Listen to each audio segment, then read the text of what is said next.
네, 윤석열 대통령에 대한 체포영장 기한이 갱신됐습니다만 체포영장을 정말 집행할 수 있을지는 여전히 장담할 수 없는 상황입니다. 공수처장은 이번이 마지막이란 각오로 철두철미하게 준비하겠다고 했고 경찰도 특공대 검토부터 경호처 체포까지 내부회의를 잇따라 열어서 검토하고 있습니다. 관련 내용 SBS 양만희 논설위원 또 이고은 변호사와 자세히 짚어보겠습니다. 두 분 어서 오세요. 네, 안녕하십니까? 네, 먼저 이고은 변호사. 네. 일단 법원이 어제 체포영장의 기한을 연장해서 거의 비슷하게 재발부를 한 셈인데 같은 서부 지원이었습니다만 이번에는 영장을 발부한 판사가 달랐군요. 그렇습니다. 그러니까 첫 번째 체포영장을 발부했던 이 영장전담 판사와 이번에 연장의 의미를 가진 체포영장 재발부한 영장전담 판사가 달랐음에도 불구하고 두 영장전담 판사 모두 체포영장을 발부하였습니다. 이게 어떤 의미를 갖는지 좀 살펴보면 그간 윤석열 대통령 측에서는 이 영장이 두 가지의 의미에서 위법하다고 주장했습니다. 첫 번째는 내란죄 수사권이 없는 공수처에서 청구를 했던 영장이기 때문에 위법하다라고 주장을 했었고 두 번째는 이 영장 청구를 했을 때의 그 관할 법원이 서울중앙지방법원이 전속 관할이 되어야 함에도 서부지방법원으로 영장을 청구했기 때문에 이건 발부되었지만 위법한 영장이다라고 주장을 해왔습니다. 그런데 이 두 가지 논란에 대해서 영장전담 판사, 즉 영장을 발부할지 여부를 판단하는 주체의 판사가 바뀌었음에도 불구하고 재발부가 됐다는 입장에서 이 두 가지의 위법성 논란이 조금은 수그러들지 않을까라는 생각이 듭니다. 네, 이미 한 차례 집행에 실패했던 공수처가 체포영장을 어떻게 집행할지 고심이 깊을 것 같은데요. 자, 어제 국회 법사위에 출석한 오동훈 공수처장은 2차 집행이 마지막이라는 각오를 밝혔습니다. 잠깐 들어보겠습니다.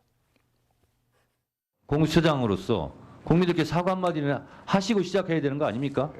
사법부에 서 정당하게 발부된 체포영장이 제대로 집행되지 못해서 그 법치주의가 훼손되는 그런 모습을 보이게 한 점에 대해서 공수처장으로서 매우 가슴 아프게 생각하고 국민들한테 매우 죄송하게 생각합니다. 2차 영장 집행이 마지막 영장 집행이라는 그 비장한 각오로 철두철미하게 준비해서 2차 집행에 대해서는 목적을 달성할 수 있도록 공조본 차원에서 최선을 다하겠고 그런 네, 자, 이고은 변호사, 1차 영장 때는 언제까지가 영장 체포 시한이다 이렇게 밝혔었는데 공수처가 이번에는 시한을 밝히질 않았어요.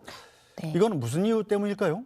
사실은 저희가 유명인, 정치인에 대해서 체포영장이 청구됐다, 발부됐다 이런 것들을 이야기할 때 그 영장의 유효기간이 며칠이다라는 보도 내용을 들어보신 적이 거의 없을 것이라고 생각이 듭니다.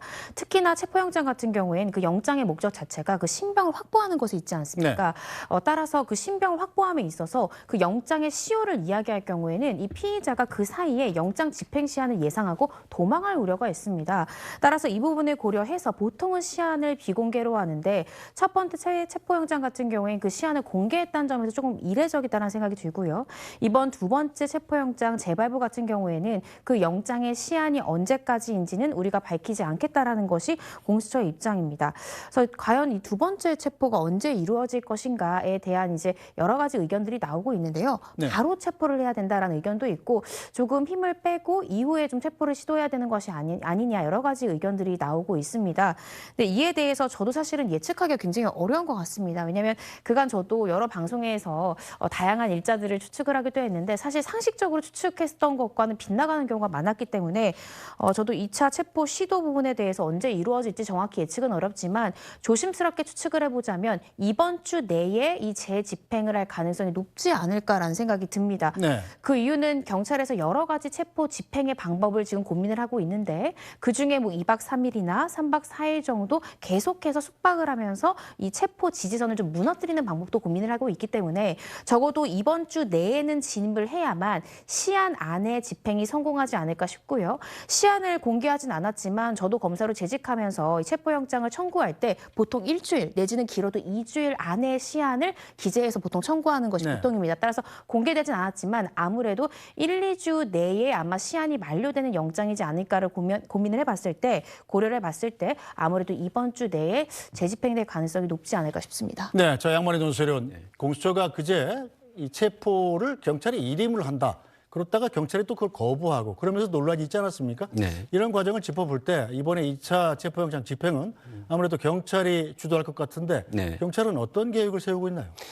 현재로서는 이번엔 반드시 성공한다, 뭐 이런 기본적인 입장을 밝히고 있는 상황이고요. 좀 전에 말씀하신 것처럼 수사의 밀행성, 그러니까 유효 기간이 언제까지인지, 1차 영장 같은 경우는 언제 끝난다라는 것이 돼 있기 때문에 대비하는 윤 대통령과 그 지지하는 쪽에서 뭔가 대비하는데 좀 유리한 점이 있었죠. 그런 부분들을 없애려고 하는 것을 보면은 이번에는 이제 수사의 밀행성을 통해서 반드시 성공하겠다는 입장인 것 같고요.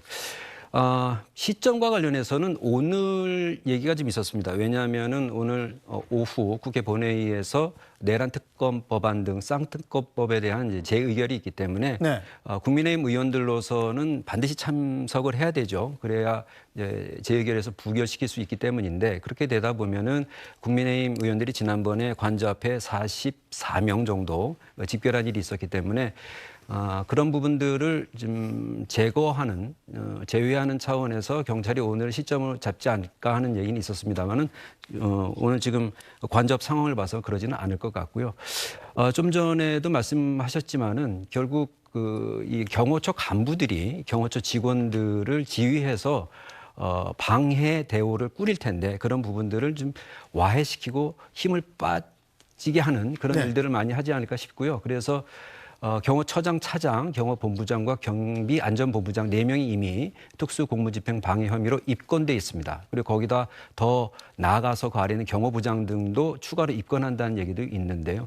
지금 만약에 특수공무집행 방해뿐만 아니라 지난번 1차 집행 시도 과정에서 55 군사경찰 네. 같은 경우가 이제 동원돼서 군인들이 동원된 부분이 확인됐다라는 게 경찰의 입장입니다. 그렇다면 군경은 경호처의 협조 요청에 응할 수도 있고 안 할 수도 있는데, 지금 군경은 응하지 않았는데 만약에 동원됐다고 하면은 이거는 직권남용 혐의도 성립할 수 있습니다. 그런 부분들을 계속 제기하면서 경찰이 경호처장을 10일에 3차 소환을 했거든요. 네. 근데 그날도 만약에 안 나온다면은 체포영장을 청구할 수 있고, 또 경호본부장이 사실상 실세다, 핵심이다라는 얘기를 민주당 의원이 하고 있습니다. 그래서 경호본부장 같은 경우는 지금 2차 소환을 지금 통보된 상황이기 때문에 이런 부분들을 가지고 경호처의 간부선을 좀 흐트러뜨리는 그런 작업도 하면서, 이런 작업이 결국은 경호처 직원들의 어떤 심리에도 상당히 영향을 줄 수 있습니다. 그렇죠. 그러니까 12.3 비상계엄 때 계엄에 동원된 군인들이 대단히 소극적 태도를 보인 것이 결국 내란 성격이 비상계엄이 실패한 중요한 이유가 됐었던 것이거든요. 그래서 경호처 직원들의 어떤 심리에도 영향을 줄 수 있다는 점에서, 만약에 경찰이 계속 그런 시나리오를 생각한다고 하면 실제 집행 시기가 좀 더 뒤로 밀릴 수도 있겠다 예상합니다. 네, 자, 경찰 안팎에서도 여러 가지 시나리오가 나오고 있습니다. 자, 헬기를 동원하는 건 물론이고 또 한 명씩 경호처 요원들을 체포하면서 장기전에 돌입해야 한다, 이런 전망까지 있습니다. 함께 들어보시죠. 1차 저지선 쪽에서 형사들이 대치하는 상황이 되면 특공대가 아예 헬기라든가 다른 방법으로 반저 쪽으로 바로 3차 저지선 위쪽으로 들어가는 방법들도 좀 있을 것 같고요. 약간 장기적인 체포 방법도 있긴 있어요. 대치한 상황에서 2박 3일이고 3박 4일이고 이렇게 시간을 가면서 계속 10명, 20명씩 계속 현행범 체포를 하고 무너지게 만들고 그런 다음에 들어가는 방법들도 있거든요. 네, 이고은 변호사. 즉 네. 경호처를 압박하는 차원에서 이 경호처 부장 이상 전원을 입건해라, 뭐 이런 주장까지 나오고 있죠? 그렇습니다. 현재 경찰에 이 특수공무집행 방해 혐의로 입건된 피의자 같은 경우에는 경호처장, 그리고 차장, 본부장 2명까지 현재로서는 피의자로 입건된 사람이 총 4명입니다. 그런데 경찰에서는 이 재집행을 앞두고 어떤 이야기가 나오고 있냐면, 이 4명 지휘부뿐만 아니라 이 경호처 부장 이상의 간부들에 대해서 전원 피의자로 입건하는 조치가 필요하지 않느냐라는 이야기가 나오고 있습니다. 아까 논설위원께서도 말씀 주셨듯이 결국에는 이 경호처의 상부가 무너지게 되면 하부에 있는 직원들의 심리선은 의외로 쉽게 무너질 수도 있습니다. 따라서 경찰이 간경하게 이 경호처 부장 이상 간부들에 대해서 입건 조치를 하고 그중에 어떻게 생각하면 위에 있는 지휘부에 대해서는 영장 등 강제 수사를 동원할 경우에 의외로 재집행 시에 좀 쉽게 저지선이 무너질 수도 있기 때문에 이렇게 좀 강경하게 전원 입건 조치까지도 경찰은 고심하고 있다. 이렇게 보도되고 있습니다. 네, 자 그런데 이 경호처란 조직은 무장 조직 아니겠습니까? 개인 화기를 다 휴대하고 있고 아마 실탄도 있는 것 같아요. 자 그런데 경호처 직원을 입건해서 현장 현행범으로 체포하려 할 때 경호처 직원이 여기에 저항하면 어떻게 됩니까? 이건 대통령에 대한 체포영장 저지가 아니라 경호처 직원 체포 저지인데요. 그렇죠. 법적으로는 무슨 문제가 있죠? 예를 들어서 피의자로 입건된 자를 그 자에 대해서 체포를 시도를 하려고 하는데 본인 스스로가 이제 방어를 하기 위해서 예를 들어서 공무집행에 있어서 저항을 하는 경우에는 당사자에 대한 또 다른 공무집행 방해가 될 수 있습니다. 그런데 예를 들어서 공무처 하부에 있는 직원들이 나의 지휘부에 해당하는 상관을 무분별하게 체포를 시도하려고 할 때 이것을 또 밑에 있는 직원들이 이 부분을 방해할 수 있지 않습니까? 이 부분 또한 이 특수 공무집행 방해죄가 성립할 수 있습니다. 예를 들어서 한 명이 음주운전 한다고 했을 때 그 음주운전 범에 대해서 음주운전 현행 범위로 체포하려고 하는데 동승자가 이러한 체포를 저지하려고 할 때는 결국 저지한 사람들도 모두 공무집행 방해죄 공범이 되는 것과 같은 논리다라고 이해하시면 될 것 같은데요. 네. 따라서 이 대통령의 체포를 저지하기 위한 이러한 어떤 무력 행사 같은 경우에도 공무집행 방해 혐의가 성립할 수 있지만 이 경호처 지휘부에 대한 체포영장 집행을 방해하는 경우 또 이 방해하는 행위에 있어서 무력을 사용하는 경우에는 이 또한 공무집행 방해 내지는 특수공무집행 방해 혐의가 적용될 수 있습니다. 네, 저 양만희 논설위원 일단 경찰 내부의 분위기는 좀 어떤 걸로 보이나요? 강경하게 사실상 강대강으로 힘으로 밀어붙여서 체포영장을 집행한다라는 방법이 있을 테고 네. 또 혹은 순리적으로 합의를 통한다든지 한 명씩 체포를 먼저 해서 장기전으로 간다든지 하는 방법이 있을 텐데 네네. 신중이 우세합니까? 강경이 우세합니까? 그래서 그 방식은 좀 봐야 될 것 같은데요. 어제 법사위에서 야당 의원들이 주문한 건 뭐냐면 죽을 각오로 해라. 공수처장이 출석했었거든요. 경찰과 함께 군사작전 하듯이 해야 된다. 대충 해서 지난 1차 집행 시도 같이 돼서는 안 된다라고 하는 얘기를 했는데요. 지금 가장 중요한 것은 아까 말씀드린 대로 군경이 경호처의 그 영장 집행 방해 대우에서 빠질 수 있도록 하는 그런 조치를 좀 먼저 해야 될 것 같고 또 하나는 지난번 집행 시도가 무산된 데에는 수적 열세가 있었지 않습니까? 그렇기 네. 때문에 수적 우위를 점해야 된다라고 하는 것은 기본적인 것일 테고 그래서 경찰 산하 형사기동대나 경찰 특공대의 이제 투입 얘기가 이제 계속 나오고 있는데요. 지금 관저 앞 상황을 이제 취재한 내용을 보면 지난번 1차, 2차, 3차 저지선을 놓고 보면 1차 저지선은 벌써 대형 버스 한 7대 정도가 4겹 정도로 그리고 또 날카로운 철조망 이렇게 둘러싸여 있고 2차 저지선 역시도 전술 차량 같은데요. 네. 그 장갑 형태의 전술 차량이 있고 역시 마찬가지로 철조망이 있고 3차 저지선도 마찬가지입니다. 그렇기 때문에 경찰 입장에서는 이 차량들을 끄집어내고 신속하게 통로를 확보해야 되는 그런 숙제가 있습니다. 그래서 지금 나오는 얘기는 일단 경찰 특공대가 선봉에 서고 이번 수사를 담당하고 있는 경찰 특수단의 형사들이 중간에 그다음 그 뒤에 이제 형사기동대 경찰관들이 가면서 다른 우발적인 상황에 대응을 하면서 결국 이제 한 명, 두 명이든지 이제 들고 경호처 직원들을 들어서 네. 좀 뒤쪽으로 빼야 되는 것 아니냐 이런 얘기를 하고 있습니다. 근데 주목할 만한 부분은 어제 오동훈 처장이 국회에 답변하는 과정에서 뭐라고 그랬냐면 지난번에 차량이 못 들어가서 결국은 나올 수밖에 없었다는 얘기입니다. 자기들도 이제 차량을 가지고 가서 이제 데리고 나올 의량이었던 것 같아요. 그 중에는 이제 화장실이 달려있는 차량 얘기도 했습니다. 화장실은 결국은 들어간 공수처 직원이라든지 경찰 직원이 쓰는 것이고 그 얘기는 뭔가 이 대치 상황이 좀 오래 지속되는 것을 염두에 둔 것이거든요. 그런데 사람들만 쑥 들어가고 나서 그 버스가 그대로 있었거든요. 그러니까 그들이 원래 가져가려고 했던 버스는 들어가지 못했던 겁니다. 그러니까 이 부분도 사실은 큰 작전상의 문제점으로 이제 지적되는 부분인데 그런 부분들을 확인하는 것을 보면 이번에는 이제 그런 부분들 잘 해야 되겠다라고 하는 부분이 있을 것 같고 또 하나는 이제 경찰 특공대 얘기가 있을까 하는데 이게 많이들 보셨겠지만 이제 헬기를 타고 침투해서 레페를 타고 내려가서 이제 인력을 분산시키는 과정인데 근데 문제는 대통령 관저 상공은 비행 금지 구역입니다. 네. 그래서 군에서 오케이를 해주지 않으면은 헬기가 들어가기 어렵습니다. 그러니까 그런 숙제가 있고 또 하나는 많은 수를 한꺼번에 투입할 수도 없고 또 밑에서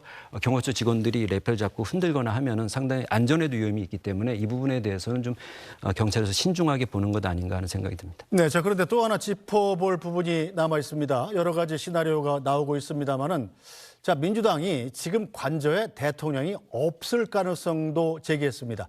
어제 국회 법사위에서도 관련 질의가 쏟아졌는데요. 공수처장의 이야기까지 잠깐 들어보겠습니다. 또 하나 물어볼게요.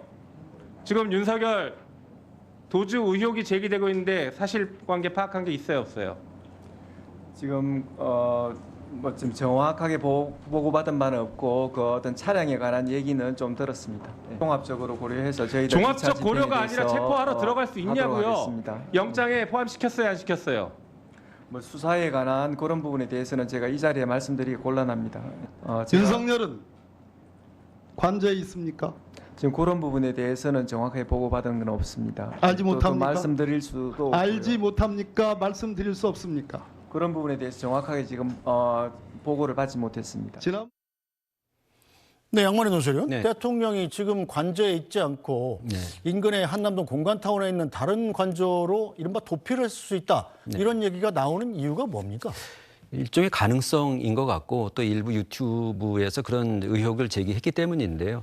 두 가지입니다. 하나는 이 공관촌이라고 부르는 것이 대통령 관저뿐만 아니라 국방장관의 관저, 그다음에 국회의장, 그다음에 합참의장, 한미연합사 부사령관, 육참총장 등의 관저가 몰려 있습니다. 그렇기 때문에 합참의장 관저 같은 경우는 들어가게 되면은 무슨 벙커 시설 비슷한 게 돼 있는 모양입니다. 이게 군사 기밀에 네. 해당할 텐데 여하튼 어제 법사에서 그런 얘기가 있었습니다. 그렇게 거기에 들어가게 되면 밖에서 열 수 없는 것 아니냐 뭐 이런 얘기했고 국방장관 관저의 경우에는 지금 비어 있습니다. 그렇기 때문에 윤 대통령이 그쪽으로 이제 이동할 수 있지 않느냐 이런 얘기를 했던 것이고 또 하나는 완전히 공관철에서 빠져나와서 다른 데로 간 것 아니냐 이런 의혹 제기가 있었는데 여기에 대해서 오동훈 처장은 이 도주 관련했다는 보고는 받은 바가 없다.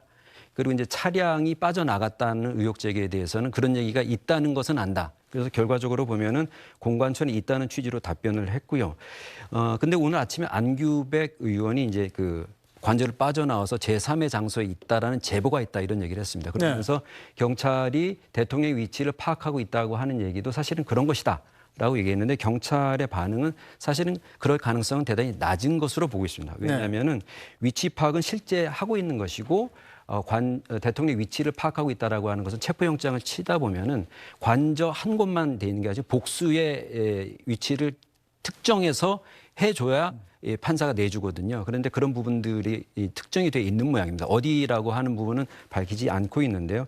여하튼 이 차량으로 만약에 이동을 해서 한남동에서 다른 데로 갔다면 대통령이 이제 움직이게 되면 경호 차량들이 많이 따라오고 있지 않습니까? 그런 흔적은 없다라는 얘기고 다만 내부의 다른 인사들의 관저로 옮기게 될 경우에 파악은 쉽지 않겠다라는 것이 이제 경찰의 판단이고 근데 이제 경찰이 그제 민주당 의원들을 만난 자리에서 우리가 대통령과 경호처장 위치를 파악하고 있다라고 얘기하는 것은 이 경호처뿐만 아니라 지금 경호 경비에 관여하고 있는 군경의 인력들이 있지 않습니까? 네. 이런 분들 중에는 대통령이 지금 법 절차에 불응하고 있는 것에 대해서 문제가 있다라고 생각하는 사람이 있을 수 있고 그런 사람이 뭔가 좀 이런 현재의 대통령의 위치에 대해서 정보를 주는 이런 인적 정보가 있을 수도 있고 또 하나는 대통령이 휴대전화를 가지고 있고 그 휴대전화의 신호는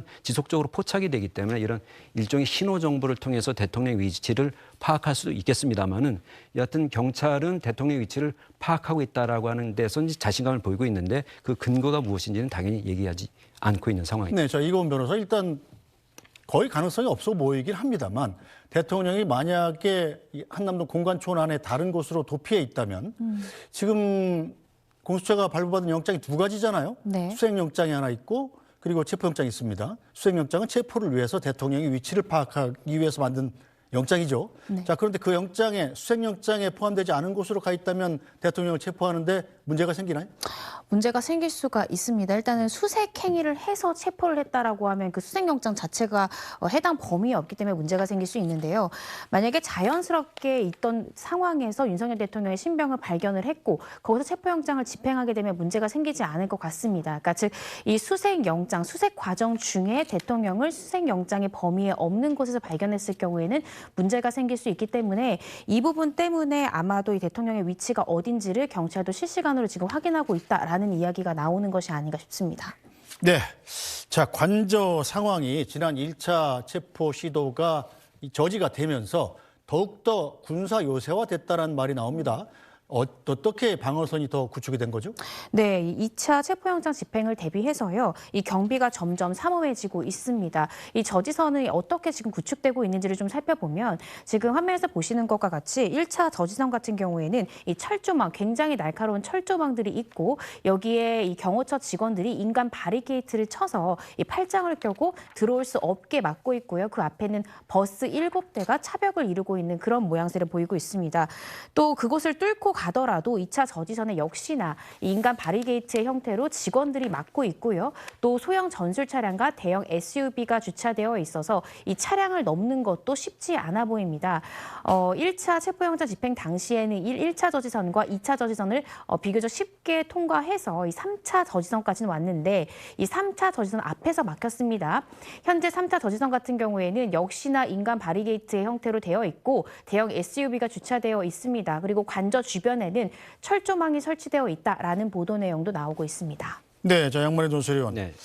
저도 뭐 기자 생활 오래 했습니다만 이 민간과 공권력이 충돌하는 경우는 뭐 자주 있는 일 아니겠습니까? 네. 그런데 그 대통령 경호처라는 국가기관 그리고 경찰이라는 국가기관끼리 충돌하는 정말 어떻게 보면 황당하기도 하고 참담하기도 한 상황인데 네. 일단 병력으로 보면 어떻습니까? 경호처와 경찰. 지금 경호처 직원들의 규모는 뭐 750명, 그다음에 만약에 실제 영장 집행 방해에 동원될 수 있다면 한 500명 정도가 실질적으로 가능하지 않겠냐 이런 얘기가 나오는데요. 지난번엔 200명 정도가 방해 대오를 구축한 것 같고 그것을 이제 압도하기 위해서는 뭐 1,000명 이상 정도의 경찰 인력이 투입돼야 되지 않을까 싶습니다. 그러니까 현장뿐만 아니라 여타의 상황, 그러니까 주변 상황, 관저 입구, 시위대가 있고 어떤 또 돌발적인 상황에 대응하기 위해서 경비대라든지 하는 그 추가적인 경력이 상당히 필요할 것 같고요.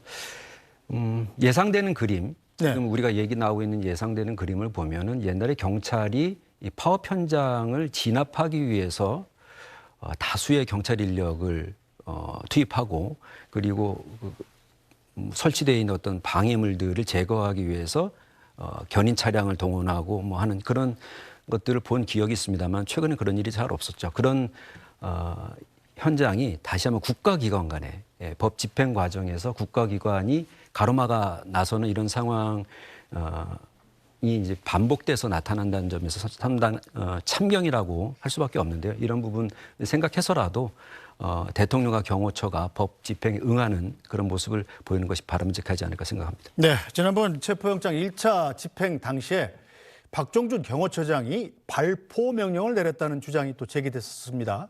경호처는 즉각 사실 무근이라고 밝혔습니다.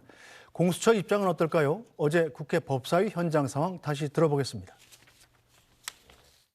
그래요. 5시간 만에 나온 게 뭡니까? 점심 먹으러 나왔습니까?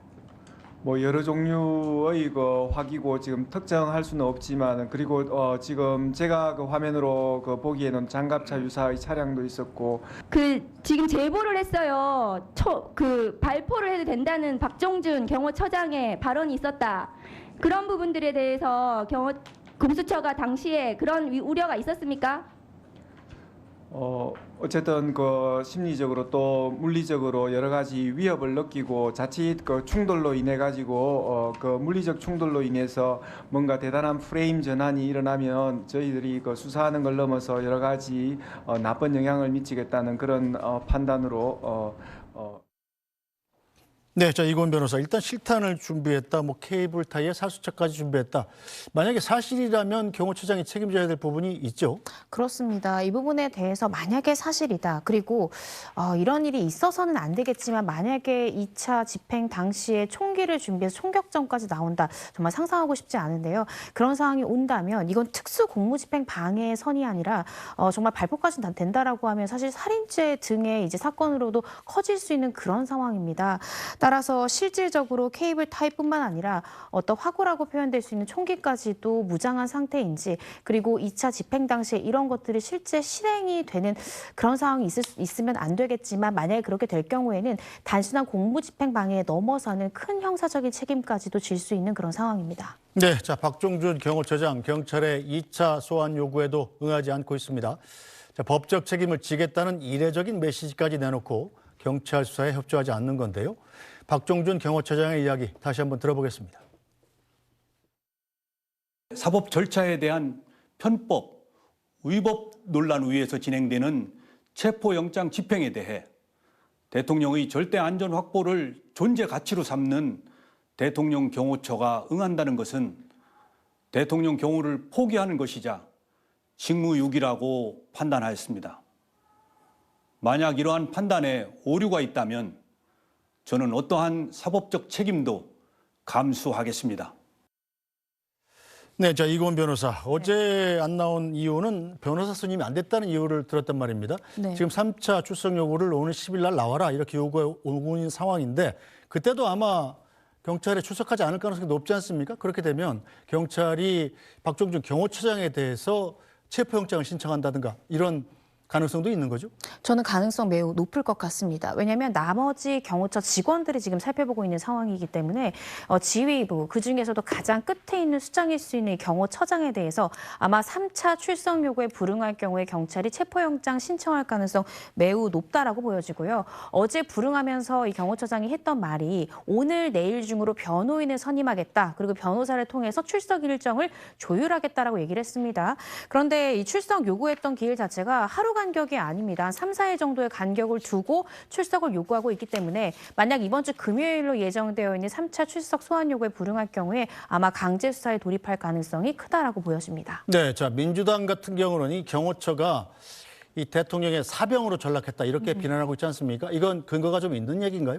그렇습니다. 해외의 사례를 좀 보면 좋을 것 같은데요. 미국 같은 경우에도 경호처가 이 국토안보부의 이 소속입니다. 그러니까 즉 이 대통령의 사병이 아니라 이 국가기관에 속해져 있다라는 해외 입법 사례를 좀 볼 수 있고요. 뿐만 아니라 독일이나 영국, 일본, 캐나다 등의 이 해외 국가를 보더라도 대통령에 대한 경호를 담당하는 것은 경찰입니다. 따라서 이번 윤석열 대통령의 사태를 보면서 우리 또한 대통령을 경호하는 것이 따로 경호처를 두는 것이 아니라 경찰에 일임해야 되는 것이 아니냐라는 이야기들이 이 해외 사례를 보고 점차 나오고 있는 그런 상황입니다. 네,